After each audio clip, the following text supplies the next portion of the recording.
Mental illness is surprisingly common. Approximately 1 in 4 adults in the US is currently suffering from a mental illness or has in the last 12 months, and almost half will suffer from at least one mental illness at some point in their lives. Anxiety-related disorders like OCD and PTSD are actually the most prevalent category, followed by mood disorders such as major depressive disorder. Impulse control disorders such as ADHD are also quite common. We typically associate these disorders with childhood, but ADHD is still quite common in adulthood. The hyperactivity tends to decline, but the attention problems remain.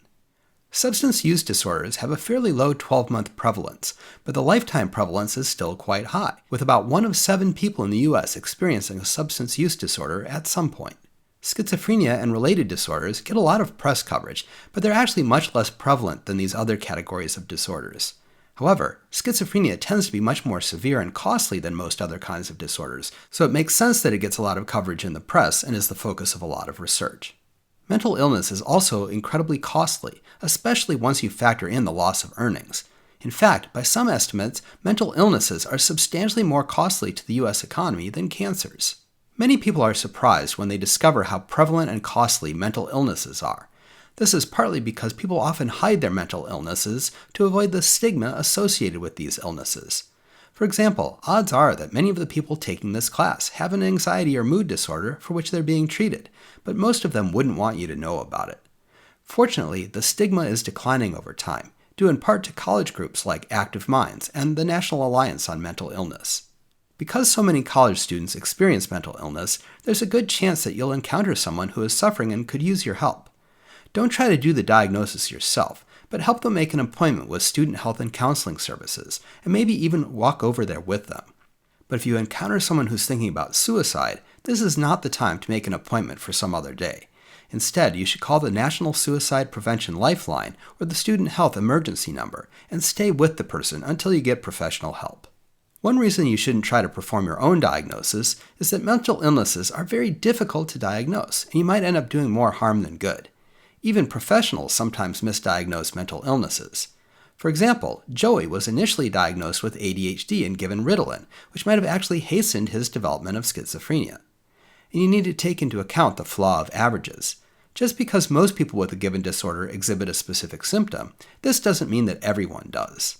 And just because a particular symptom is common in a given disorder, doesn't mean that someone with that symptom has the disorder. For example, hallucinations and delusions are characteristic of schizophrenia, but they can also occur in many other disorders, such as bipolar 1. This brings up one of the challenges of current diagnostic procedures for psychological disorders, namely comorbidity. Comorbidity is when a person has more than one diagnosis. There are actually more people who are diagnosed with multiple different mental illnesses than there are people who receive a single diagnosis. This is particularly true for mood disorders and anxiety disorders. If you have major depression, you're quite likely to have some kind of anxiety disorder as well, and vice versa. One reason for this is that there are dozens and dozens of different types of mental illnesses, and different disorders may share many features. For example, the psychosis that is often seen in bipolar 1 disorder can be quite similar to the psychosis that's seen in schizophrenia, and the same medications are effective in treating psychosis in both of these disorders. A new approach tries to think of symptoms as dimensions, much as personality is described as a set of dimensions. In schizophrenia, for example, we can think of one dimension as being positive symptoms, such as hallucinations and delusions, and another dimension as being negative symptoms, such as flattened affect and social withdrawal. Some patients are high in positive symptoms, others are high in negative symptoms, and some are high in both.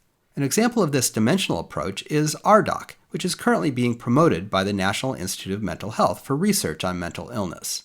My own research on working memory in schizophrenia fits into this approach.